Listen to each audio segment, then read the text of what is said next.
Swift, si vous êtes trompé de salle d'ailleurs. J'espère que ce n'est pas le cas. Du coup, on va parler de l'utilisation de Swift dans deux projets de la vraie vie. Et on va voir tous les points de force et des faiblesses et des problèmes qu'on a parfois rencontrés. Je me présente, je m'appelle Simone Civetta. Je suis développeur Objective-C et Swift depuis 5 ans, surtout pour Swift. Et je travaille chez Xebia depuis 3 ans. Bonjour, moi c'est Fabien Miro et je suis développeur iOS depuis 5 ans. Du coup, quand on a commencé les deux projets dont on va vous parler, on devait choisir si faire de l'Objective-C, qu'on maîtrisait à l'époque au moins, ou du Swift. Swift, c'est un langage relativement jeune. Il a été présenté en juin 2014 avec une version 1.0 stable, entre guillemets, qui était présentée le septembre de la même année. La version était tellement stable qu'en mois d'octobre, ils ont fait la 1.1. Et Xebia a choisi de mettre en production une application qui mélangeait à la fois du code Objective-C et du Swift au mois de novembre pour vérifier un peu les potentialités du langage. En tout cas, plus tard, quand vers le mois de février et mois de mars, on a commencé les projets dont on va vous parler, on devait choisir si faire du Swift ou de l'Objective-C pour une base de code qui s'annonçait consistante et plutôt complexe à maintenir. Je vais démarrer par essayer de répondre à une question très simple, c'est qu'est-ce que Swift, afin que tout le monde ici puisse avoir la même définition de ce terme. Comme l'a dit Simone, Swift a été introduit par Apple en 2014, donc c'est la première fois où ils ont commencé à en parler. Et il faut savoir que pour tous les développeurs à l'époque, ça a été vraiment une annonce détonnante. Il faut savoir que ce langage permet, et c'est tout de suite ce qu'on remarque, d'avoir un code qui est à la fois plus lisible et moins verbeux que l'Objective-C. Pour toutes les personnes qui ont déjà pu développer en Objective-C, on peut vite se rendre compte que le code est très long, très verbeux, et ce n'est pas très agréable à lire. Swift nous permet donc d'obtenir un code qui va être beaucoup plus simple à maintenir, puisqu'il est plus lisible. Alors pour tous ceux qui ont fait déjà de l'Objective-C, il faut savoir que la transition vers Swift est plutôt aisée. Pour ma part, je dirais qu'en 2-3 semaines, vous serez à même de réaliser vos premiers développements Swift, et ce sans trop de difficultés. Un des avantages majeurs de Swift concerne les tolérances sur les erreurs de code. Il faut savoir que lorsque vous allez faire vos premiers développements, très souvent le compilateur va refuser d'aller plus loin, tout simplement parce que les erreurs de code seront remontées directement à la compilation. En Objective-C, vous auriez codé, vous auriez lancé l'application et vous auriez découvert des bugs ou des crashs, ce qui finalement ralentit de manière générale le temps de développement. Et ce qui nous permet de dire que du coup, en Swift, on a une rapidité de développement qui est beaucoup plus importante. Du coup, bien évidemment, on revient à notre question. Swift ou pas, bien évidemment, on a choisi de faire de l'Objective-C. Enfin non, on a choisi de faire du Swift, déjà parce que ça nous paraissait une bonne solution technique, mais c'est aussi parce que le client nous a supporté, ce qui est très important. Les clients ont voulu prendre le risque avec nous justement de découvrir avec nous ce nouveau langage. En tout cas, Swift, c'est bien sûr cool, surtout quand on les met en pratique sur des projets, pas seulement quand on regarde les tutoriels sur le site. Et pour vous montrer ça, on va vous montrer des différents cas d'usage, différents exemples qui viennent directement de nos applications. Ensuite, on va vérifier comment suivre notre application pour mieux la débugger. Et ensuite, on va revenir à l'Objective-C, parce que l'Objective-C n'est pas encore mort et ne mourra jamais. Enfin, je ne sais pas, mais peut-être.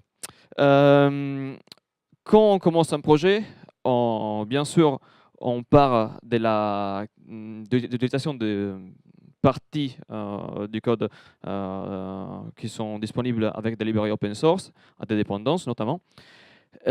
Sur iOS, on peut choisir maintenant entre librairies statiques et dynamiques. Notamment, les librairies dynamiques ont été introduites très récemment. Et Swift supporte seulement les librairies dynamiques. Du coup, si on veut intégrer du code open source avec des librairies, on est obligé à utiliser des librairies dynamiques. Sauf que ces librairies dynamiques ne sont pas compatibles avec iOS 7. Et du coup, on a pris le choix d'abandonner justement le support iOS 7 et nos applications supportent seulement iOS 8, 9 et les versions suivantes.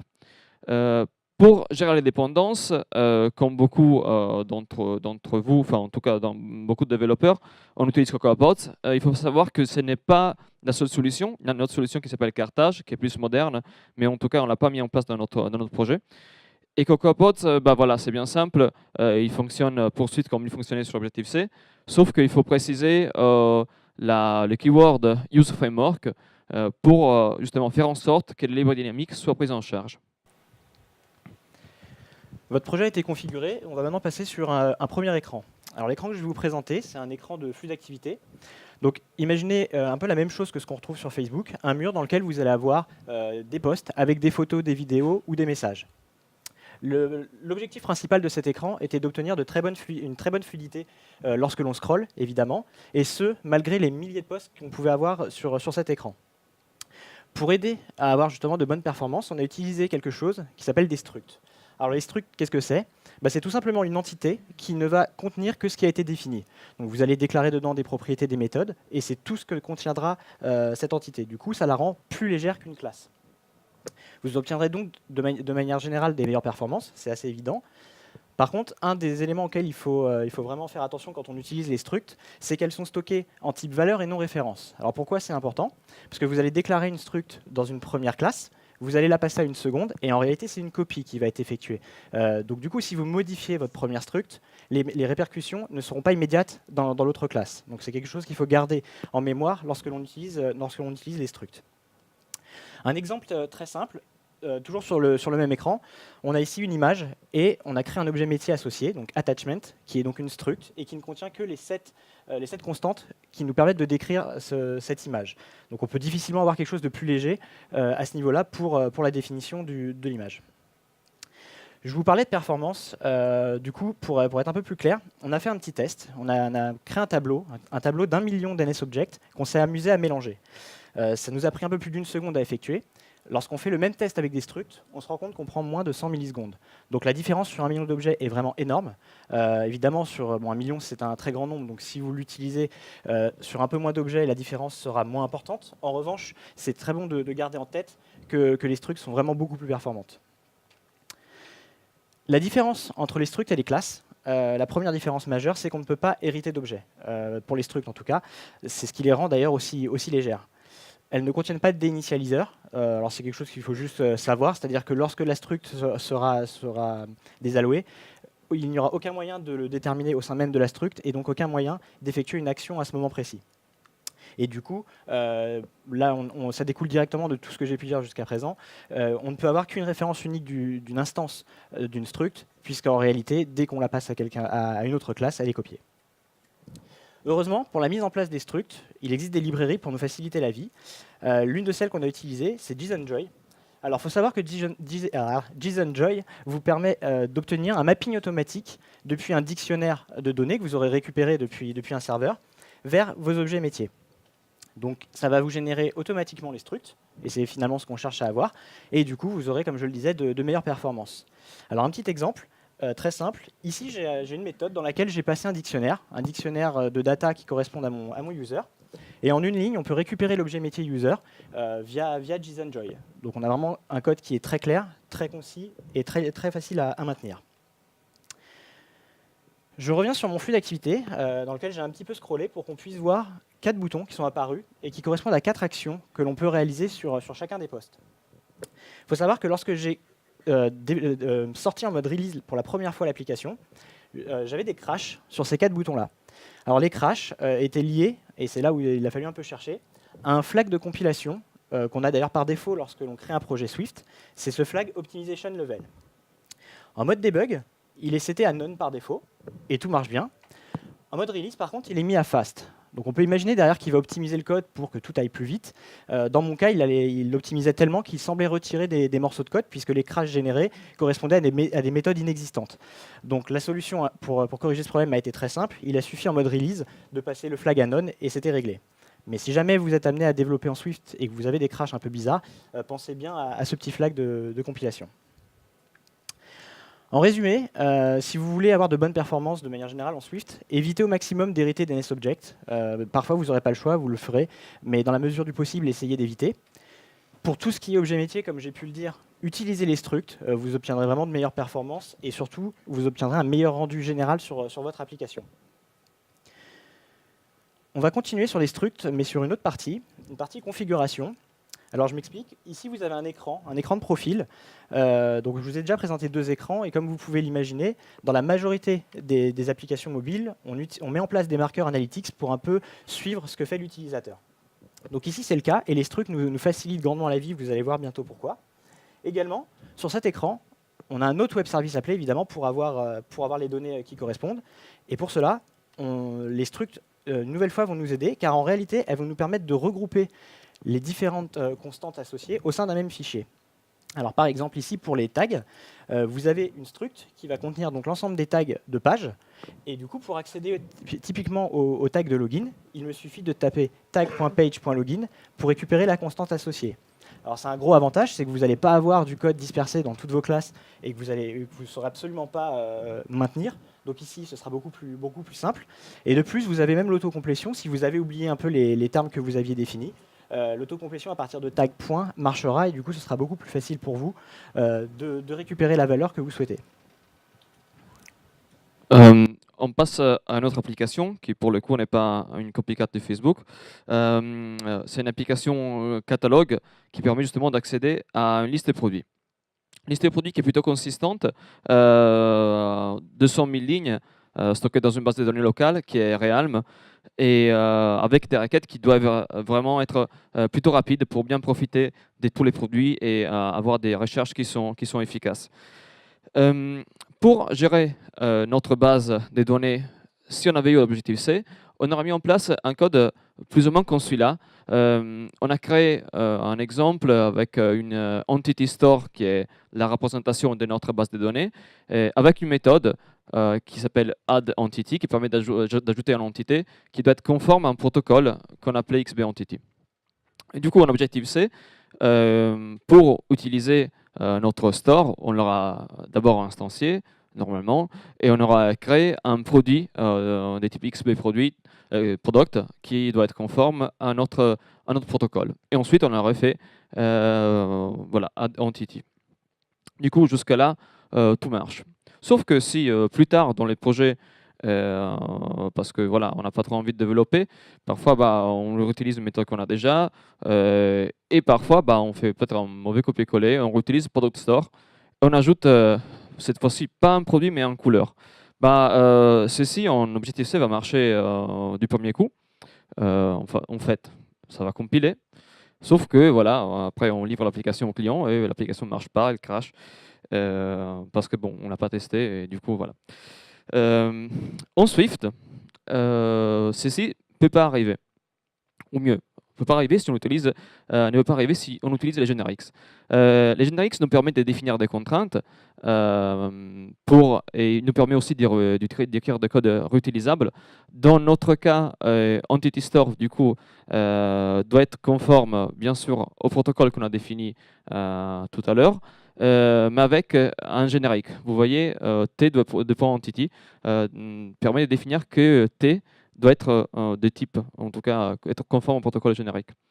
Ensuite, si on reproduit le code qu'on avait écrit en Objective-C, on le traduit en Swift, on aura le cas suivant, du coup on ajoute un produit et on ajoute une couleur ensuite parce que voilà, on est des mauvais développeurs. Sauf que Swift est plus intelligent que nous et ne va pas compiler la deuxième partie. Du coup, on ne peut pas ajouter une couleur à une base des produits. Du coup, les génériques, pour récapituler, permet d'écrire du code qui est réutilisable, mais aussi qui est sujet à des contraintes. Contraintes qui sont vérifiées au moment de la compilation et qui permet justement d'avoir du code qui est plus facilement vérifiable. Une autre fonctionnalité de Swift que j'aime bien, même si ce n'est pas la plus importante, c'est les type alias. Le type alias permet de redéfinir un type, de trouver justement un alias, de renommer un type qu'on a déjà, même un type composé comme le type Entity Store avec la contrainte sur les produits. Et voilà, notre exemple est réécrit avec, au lieu d'avoir Entity Store, on a Product Store. Ce n'est pas une grosse plus-value, mais quand on a une grosse base de code, c'est facilement plus expressif et c'est facilement plus compréhensible pour les développeurs qui viennent ensuite. On a parlé des protocoles. Je ne vais pas parler longtemps de ça parce que c'est un sujet qui est très important mais qui est très long à discuter. Et ce qu'il faut retenir, c'est que Swift est un langage orienté protocole, au moins c'est ce que Paul dit. Et en Swift 2, on a des grosses plus-values à utiliser des protocoles plutôt que tout ce qui est sous-classement. Une autre chose qui me tient à cœur, c'est qu'on a deux façons d'écrire du code Swift. On peut écrire du code Swift qui est tout bêtement la copie du code Objective-C, juste réécrite avec un autre langage. Ce qui est peut-être la partie initiale, on va dire les premières étapes pour apprendre Swift, ce qui est déjà bien, mais qui pour le coup n'a pas vraiment de plus-value.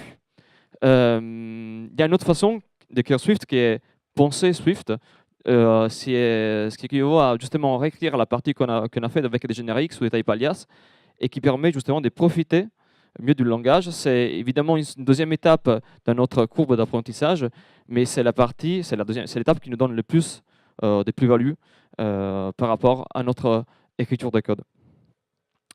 Mais évidemment, on a des produits, mais pour avoir des produits stockés, il faut les synchroniser d'abord. Et pour les synchroniser, on télécharge notamment dans notre application 500 mégaoctets de données. Et on stocke les 200 000 lignes dont je vous avais parlé. Et on doit bien sûr faire attention aux performances.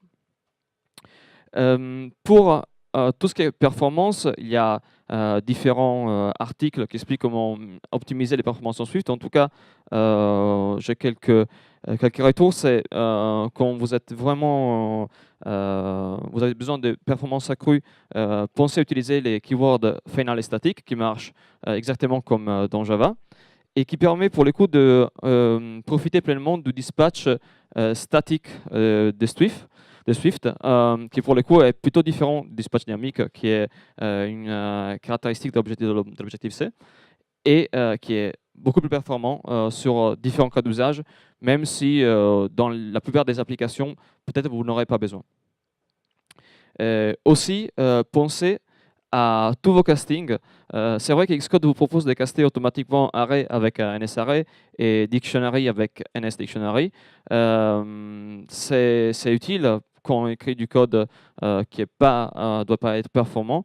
Par contre, quand on a besoin de performance, il faut savoir qu'à chaque fois qu'on accède à un array qui est derrière en réalité une conversion de la NSArray, on peut avoir des impacts de performance qui, sur une grosse volumétrie, peuvent être plutôt importantes.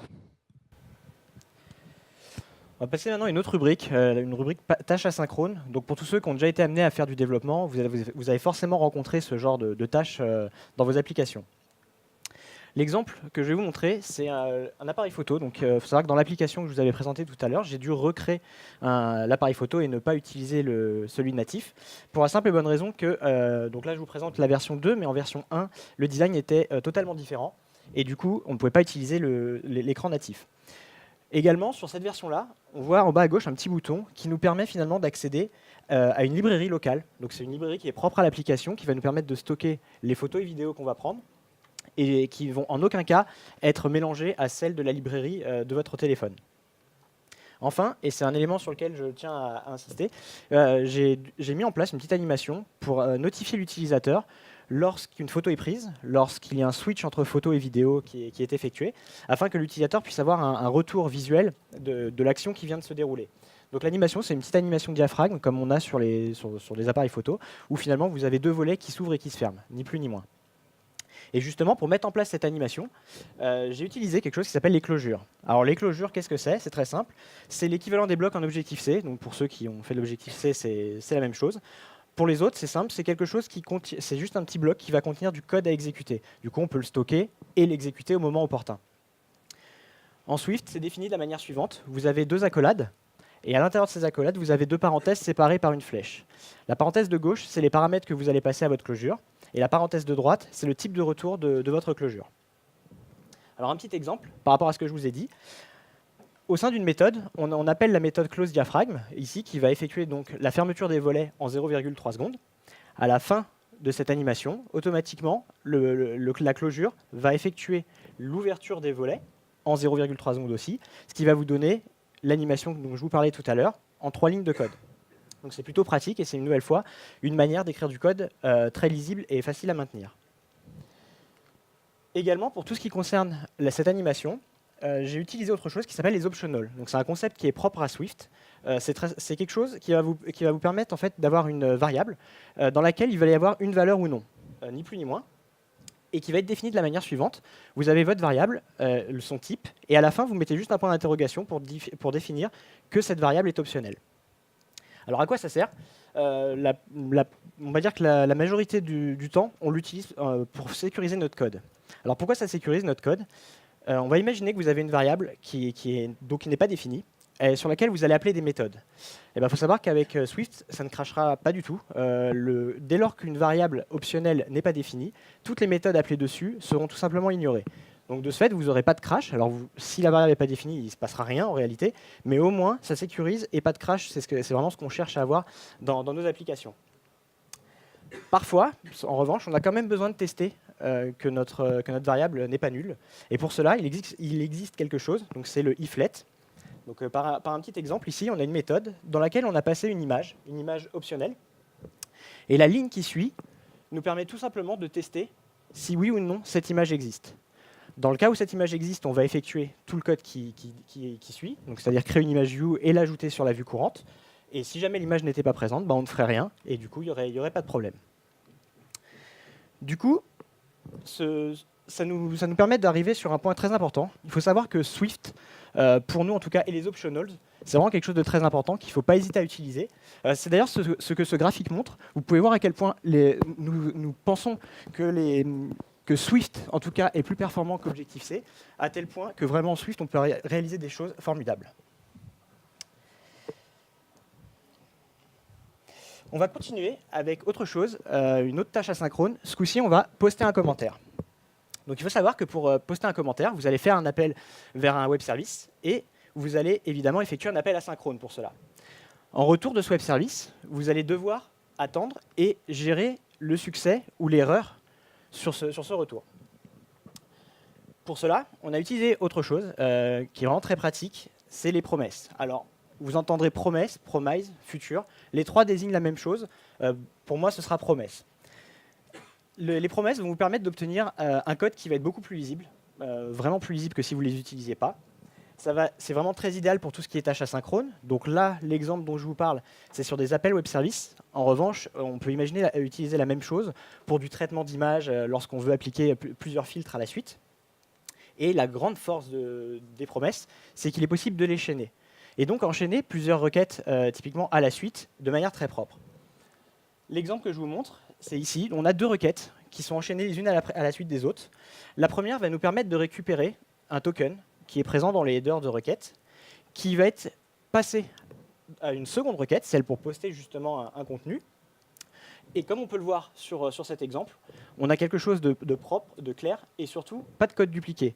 Ici, lorsqu'il y a une erreur, donc dans la partie failure, la méthode sendFailed est appelée, et il faut savoir que cette failure peut être appelée que ce soit pour la première ou la deuxième requête. Du coup, vous avez une gestion centralisée des erreurs. Je vais vous montrer la même chose maintenant, mais sans les promesses. Donc là, il faut voir qu'on a quelque chose qui est tout de suite beaucoup moins lisible.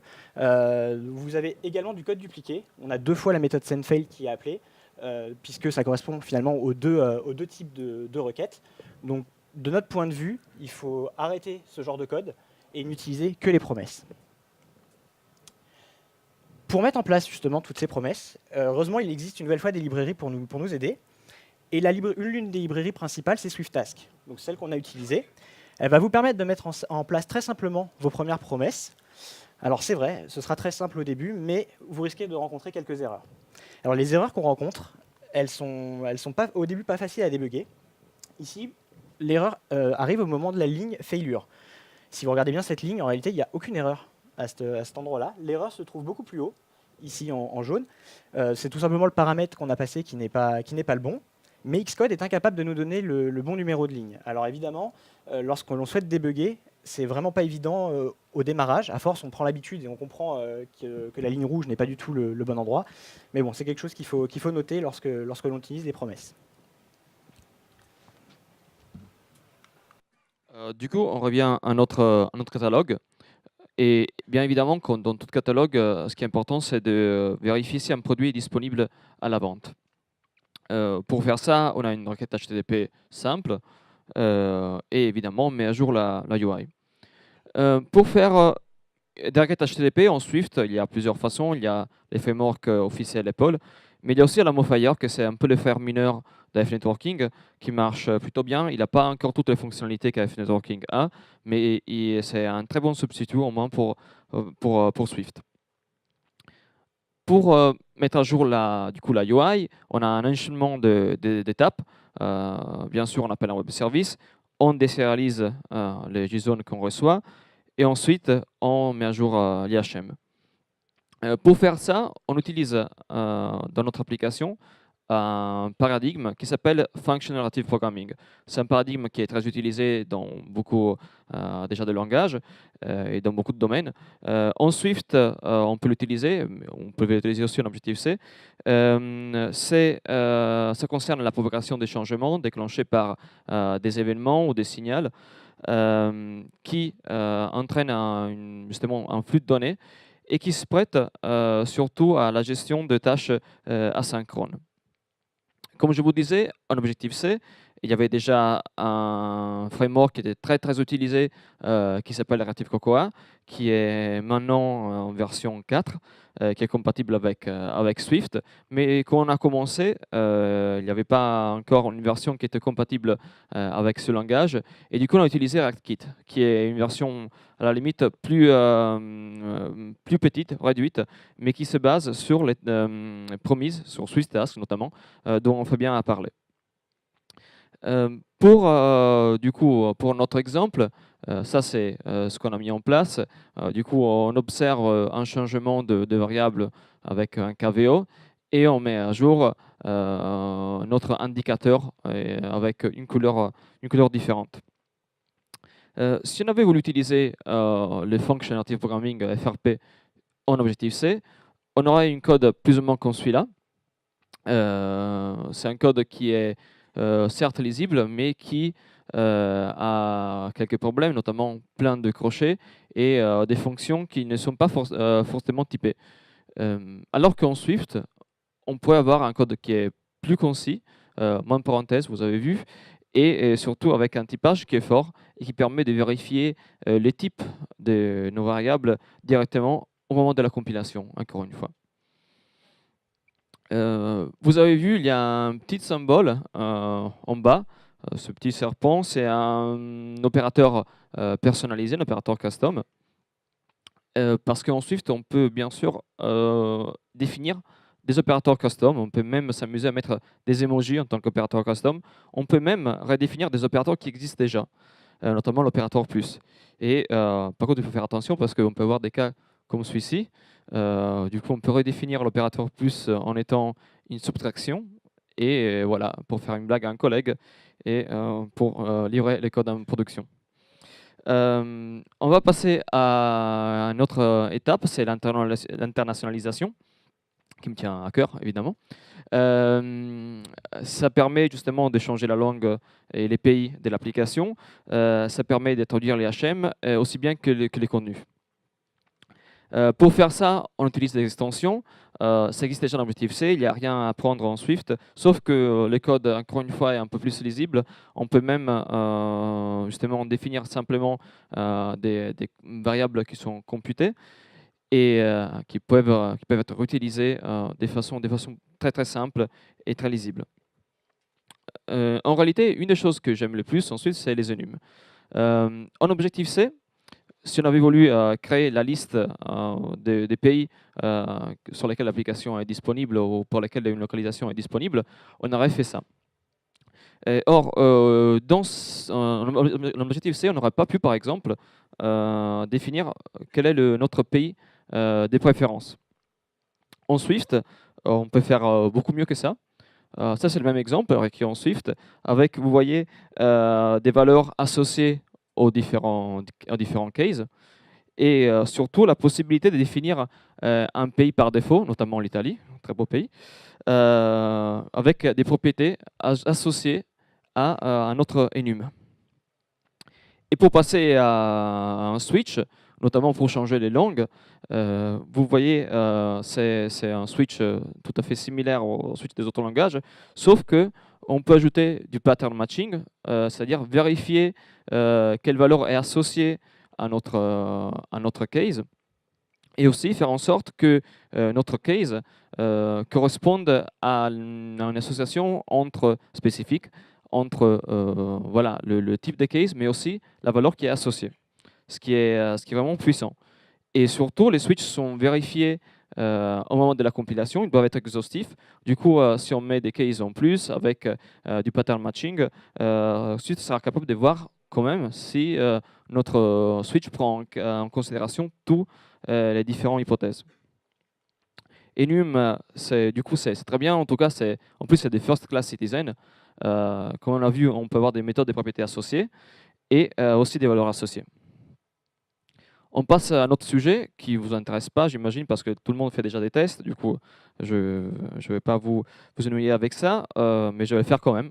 Parce que les tests permettent quand même d'assurer les fonctionnements de l'application et permet aussi d'éviter la régression. Si on voulait faire un exemple en Swift, déjà, on pourrait justement vérifier si notre store, notre product store que j'ai présenté tout à l'heure, fonctionne comme on veut. Vous voyez, voilà, on appelle process product pour insérer les différents produits. Et comment on peut tester ça? Voilà, on met en place un test normal, sauf que voilà, si on veut vraiment vérifier que le product store a toutes les données qu'on veut, on doit peut-être utiliser une injection de dépendance. Il y a déjà 2 ou 3 en Swift qui marchent plutôt pas mal.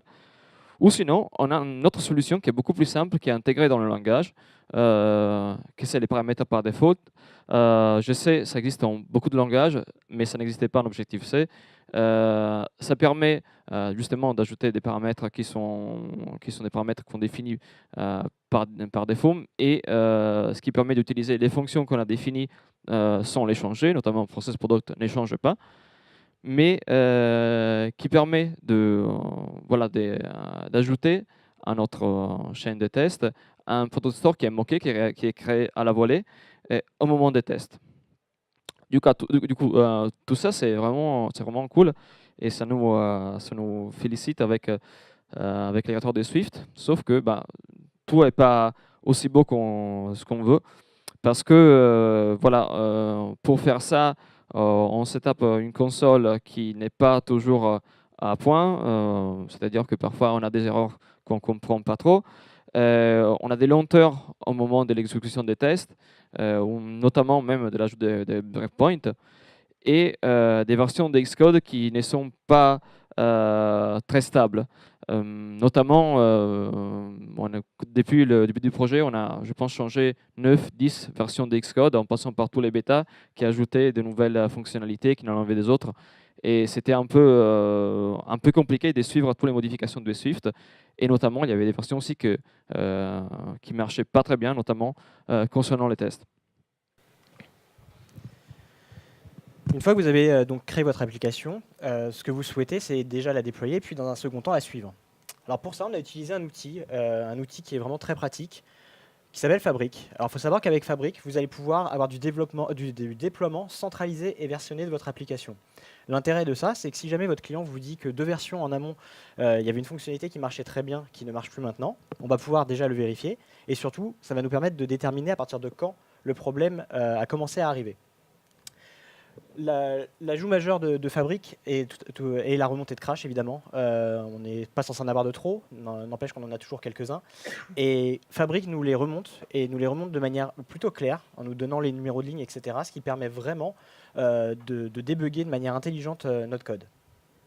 Enfin, il est possible d'avoir des statistiques d'utilisation de votre application. Alors vous allez avoir le nombre d'utilisateurs, le nombre de sessions sur une application, le nombre d'utilisateurs uniques, le nombre de crashs, puisqu'il est capable de les remonter, c'est qu'il est aussi capable de les compter.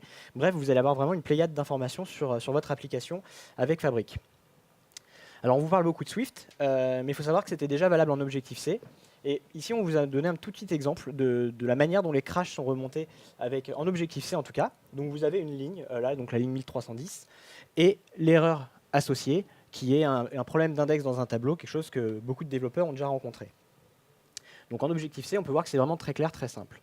En Swift, ce n'est pas toujours le cas. Ici, on a la ligne 31 qui nous est donnée. Alors déjà, c'est bien. Il faut savoir que parfois, avec Fabric, on a la ligne 0, auquel cas, on sait juste la classe qui a posé problème, mais on n'a aucune idée de l'endroit où le crash a eu lieu. Donc ici, ligne 31. Cependant, le crash remonté, c'est ça. Donc du coup, pour débugger, on n'est finalement pas plus avancé. Alors, la seule chose qu'il y a de bien, c'est qu'en ayant le numéro de ligne, en réalité, c'est la ligne qui correspond à la méthode qui a causé le crash. Donc on a déjà quand même une grosse indication sur l'origine du problème. Mais ce n'est pas comme un objectif C où vraiment c'était très clair. Je pense qu'à terme, ils arriveront à avoir quelque chose d'aussi bien. Mais pour l'instant, on est un petit peu en dessous niveau Swift. Alors un autre point sur lequel je voulais absolument en parler, c'est Reveal. Il faut savoir que lors de la sortie d'iOS 9, je pense que vous vous souvenez de mon écran tout à l'heure avec mes boutons qui crachaient. Quand il y a eu iOS 9 qui est sorti, ces mêmes boutons ne répondaient plus. Donc moi, tous mes problèmes ont été localisés sur un écran, c'était celui-ci. Et Reveal m'a vraiment aidé à trouver l'origine des problèmes. Il faut savoir que Reveal va vous donner une vue éclatée de l'écran que vous souhaitez débugger, en affichant les différents calques qui composent justement cet écran, et du coup, qui va vous permettre d'avoir une idée très, très précise de sa construction. Ça fonctionne sur simulateur ou device, donc c'est très pratique, vous n'aurez aucun souci pour le débugger comme vous le souhaitez. Et la grande force de Reveal, c'est la possibilité d'éditer à la volée les propriétés toutes les propriétés que vous voulez. Si je vous donne un exemple, ici j'ai un écran dans lequel vous avez donc sur la gauche les différents calques qui sont déroulés. Au milieu, l'écran dans lequel on a sélectionné un label. Et sur la droite, toutes les propriétés qu'on peut éditer. Donc ça passe par des tailles, des couleurs, des textes, bref, ce que vous voulez.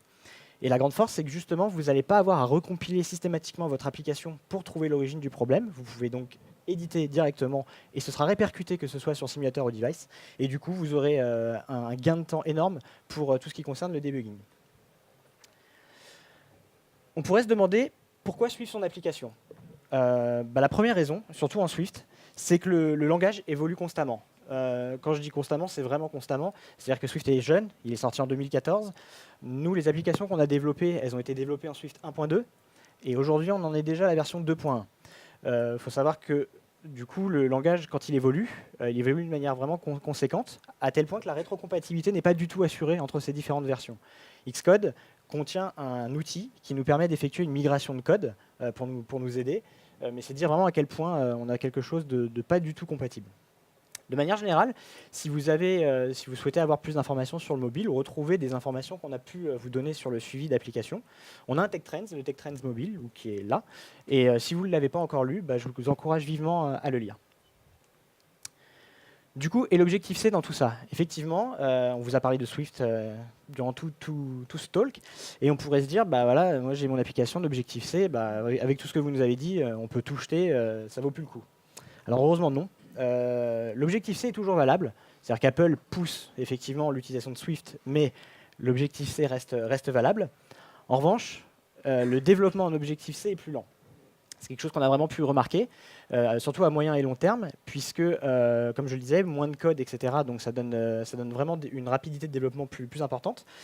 Mais il faut savoir que lorsqu'on utilisait l'objectif-C, donc on avait une certaine connaissance et qui nous permettait d'avancer rapidement. En Swift, au démarrage, vous allez forcément avoir un certain coût, je dirais, qui est l'apprentissage du langage.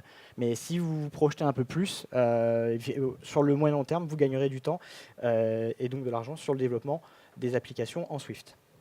Du coup, ce qu'on vous conseille, pour tous ceux qui ont déjà des applications Objective-C et qui souhaitent migrer progressivement sur du Swift, c'est évidemment de réaliser cette opération. Vous ne pouvez pas forcément refondre entièrement votre application. Du coup, d'autres applications ont déjà fait ça. Et ce qui se passe, c'est qu'ils refondent certaines fonctionnalités en Swift pour, à terme, avoir une application entièrement en Swift. Seulement, on peut le faire par étapes. On n'est pas obligé de tout reprendre depuis le début.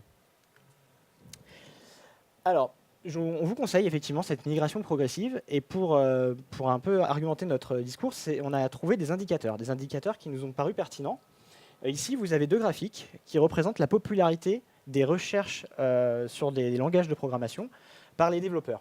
Donc à gauche, on est en octobre 2014, et Objective-C est le troisième langage le plus recherché. Swift n'est que 19e, c'est normal, il n'a même pas un an puisqu'il était sorti en 2014, donc de ce côté-là, tout va bien. Le graphe de droite nous présente la même chose en octobre 2015.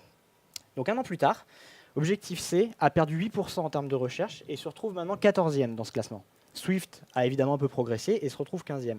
Donc ce qui est très important là-dedans, c'est de noter à quel point Objective-C ne fait que décroître au fur et à mesure du temps. Là, en un an, on voit vraiment que les développeurs semblent, en tout cas, passer progressivement sur du Swift et surtout abandonner Objective-C. Ça, c'est le premier point. Et on a été un peu plus loin dans notre recherche. On a été voir des indicateurs sur GitHub directement. Alors les indicateurs qui nous sont donnés ne concernent que une période qui se situe entre le 3e et 4e trimestre 2014. On n'a pas encore les indicateurs de 2015. Donc fin 2014, en 3 mois, donc, Swift, il y a eu plus de 3700 nouveaux repositories. C'est normal, le langage est tout neuf, les développeurs sont contents et du coup essayent plein de choses et postent plein de choses.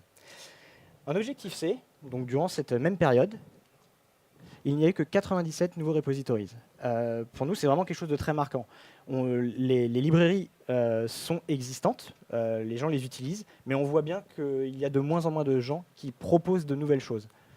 Du coup, on en revient un peu à ce qu'on disait jusqu'à présent, c'est-à-dire que les avantages de Swift, c'est que c'est plus facile à maintenir, ça vous donne du code beaucoup plus robuste, ça vous demande également moins de code à écrire, et du coup, vous allez avoir une rapidité de développement qui est plus importante. Et par rapport à tous ces indicateurs aussi, on pense qu'écrire du code en Swift, c'est vraiment être acteur d'une évolution qui a été enclenchée par Apple, et qu'il est vraiment temps pour tout le monde de prendre le train en marche avant qu'il soit trop tard, et de suivre cette tendance qui se dessine. Nous vous remercions d'avoir assisté à ce talk. Et si vous avez des questions...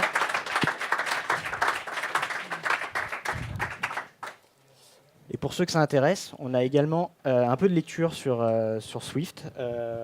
Et entre autres, je vous conseille le blog de Xebia qui concerne beaucoup d'articles que nous écrivons régulièrement. Voilà, si vous avez des questions, n'hésitez pas. Je pense que pour le coup, si vous êtes intéressé dans la mobilité, on peut répondre à pas mal de questions vu qu'effectivement on bosse régulièrement avec ces technos depuis maintenant 9-10 mois. Voilà. Lorraine.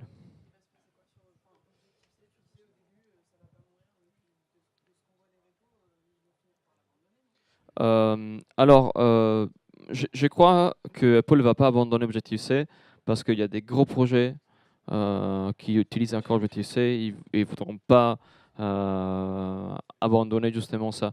Je pense à des applications comme Facebook, par exemple, qui a, je pense, des millions de lignes de code. Apple ne peut pas juste dire OK, Objective-C, c'est terminé, vous migrez tout en Swift. Ça ne va juste pas arriver. C'est clair que en tant que les nouveaux développeurs vont être plus intéressés à Swift et du coup le langage va mourir tout seul, je pense. Va être abandonné progressivement comme les applications comme les technos anciennes qui qui compilent toujours dans certains cas mais qui plus personne n'utilise.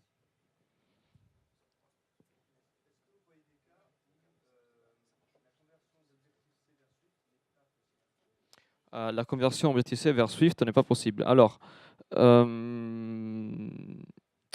il y a des cas, effectivement, où on ne peut pas tout migrer les codes Objective-C parce que c'est un code qui a des fortes dépendances avec l'Objective-C++, ou utilise des API qui maintenant ne sont pas pris en compte en Swift. Il y en a très peu, mais vraiment très très peu. En tout cas, on peut garder ces parties-là en Objective-C. Nous-mêmes, en réalité, on a une base de code, enfin en tout cas dans l'application catalogue dont je vous ai parlé, on a une base de code qui est pas 100% Swift, on va dire c'est 99% Swift, il y a une partie Objective-C parce que justement on ne pouvait pas faire autrement. Mais l'intégration est... ce que je tiens à dire, c'est que Paul a fait un gros travail en créant Swift, mais il a fait un très gros travail en rendant Swift très coopérable, très utilisable depuis Objective-C, Objective-C très utilisable depuis Swift. Notamment, il y a des fonctionnalités d'Objective-C qui manquaient depuis des années, qui ont été introduites juste pour rendre les deux langages interopérables. Et ça date d'il y a 3 mois. Du coup, ça veut dire qu'Apple fait tout le possible, même si Objective-C, c'est un peu le passé, on peut dire. Apple est toujours en train d'améliorer le langage pour le rendre le plus facilement interopérable avec Swift.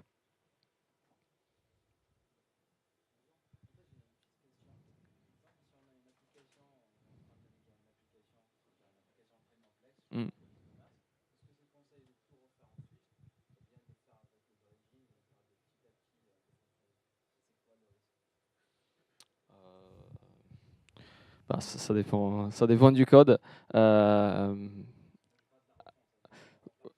Alors, si on sait qu'en tout cas on doit tout refaire, autant partir sur Swift. Si on doit garder l'existant et l'application a été bien écrite, c'est-à-dire qu'elle est déjà plutôt modulaire, bah, on peut garder la partie qu'on a déjà en Objective-C et à cœur du Swift. Après, ça dépend justement euh, voilà, de la qualité du code d'Objective-C, effectivement. Si les codes est écrit pour être facilement modularisables, pour extraire des composants, ça, enfin, évidemment, ça se prête évidemment à notre cas d'exemple. Sinon, bah, autant repartir sur du Swift.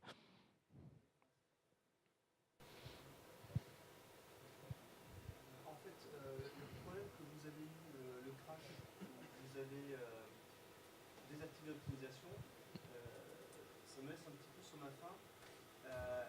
Bon, je sais que parfois comment dire, les optimiseurs peuvent être un peu agressifs, mais néanmoins, est-ce que vous avez un petit peu plus poussé et essayé de voir quelle était la cause du crash? Est-ce que c'était vraiment l'optimiseur qui était trop agressif ou, je n'ai pas particulièrement fait de Swift, mais c'était par exemple la mauvaise utilisation de keywords type weak ou unknown?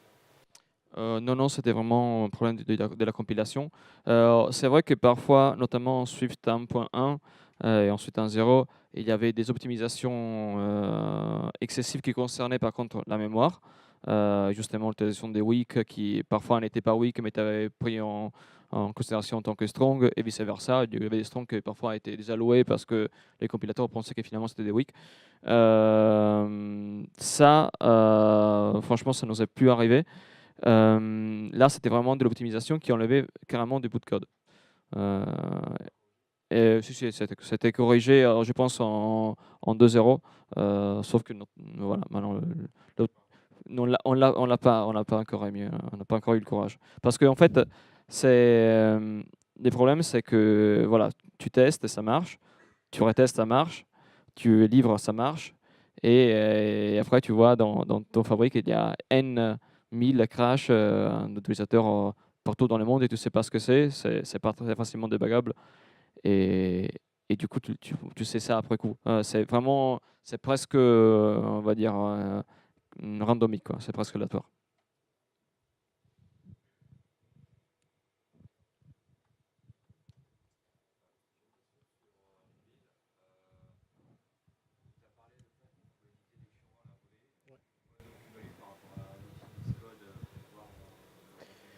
Alors bah oui, alors c'est vrai que je ne l'ai pas mentionné tout à l'heure, mais oui, Xcode intègre donc un outil similaire, mais donc qui ne peut pas éditer donc les propriétés. Donc en réalité, moi, celui d'Xcode, je l'ai d'abord utilisé avant de passer à Reveal, et je gagnais pas de temps puisque je pouvais pas éditer.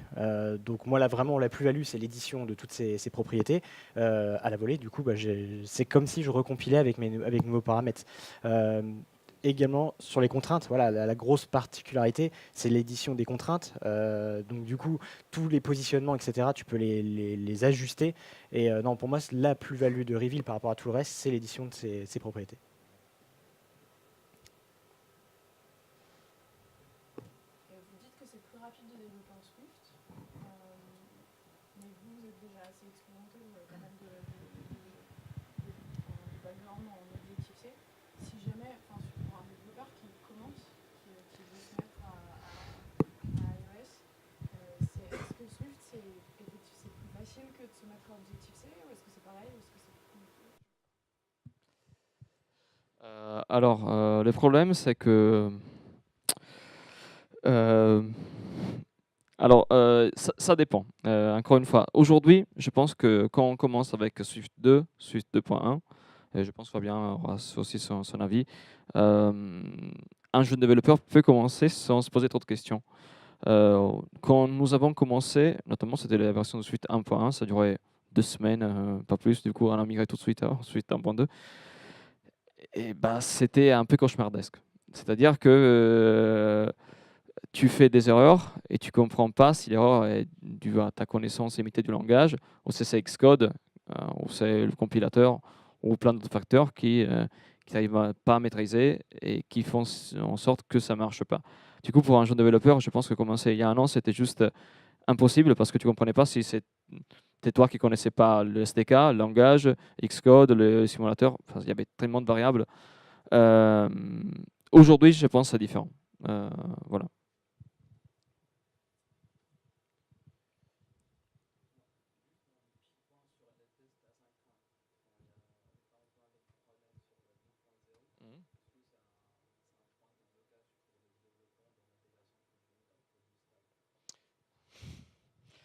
Alors, les tests, alors nous, ce qu'on aime dans les tests, c'est le défi. Parce que, parce que ça marche une fois sur 1 million, plus ou moins. C'est une statistique pas officielle, mais je peux vous dire que c'est plus ou moins comme ça. Le problème, c'est qu'effectivement, Apple nous fait des outils très beaux, très belles, mais ça marche, parfois ça marche pas. Effectivement, on a eu des problèmes avec les tests asynchrones, même en Suite 1.2. Et en Suite 2.0, il y a des cas d'erreurs qui ne se produisent plus et d'autres cas qui sont intervenus. J'ai pas une réponse, sauf celle de voilà, prier que ça marche. Non, en fait, enfin, à mon avis, la plus-value des tests automatisés est telle qu'on peut même passer une journée entière à débugger les tests, à débugger pourquoi les tests ne marchent pas sur sur un cas de geste particulier. Du coup, nous, on a fait cet effort-là, notamment, ça arrivé pas plus tard que la semaine dernière. On a introduit des nouvelles batteries de tests plus poussées et ça ne marchait pas. On a passé le temps qu'il fallait et finalement, voilà, on a eu un retour, mais c'est plutôt compliqué. Ouais. Par contre, moi j'ai ajouté quelque chose, c'est que j'ai récemment eu à mettre des tests fonctionnels pour le coup. Et du coup pour ces tests-là, donc c'est tout récent avec les dernières versions d'Xcode, toute la partie asynchrone en réalité elle est juste gérée par des slips. J'ai pas pu le gérer autrement, d'attendre vraiment un retour. Donc en mettant des timers assez longs finalement, bah, voilà, j'étais certain que ma requête était effectuée dans l'environnement dans lequel je les lançais. Par contre c'est vrai que pour tous les autres tests là on a toujours le problème. Ouais.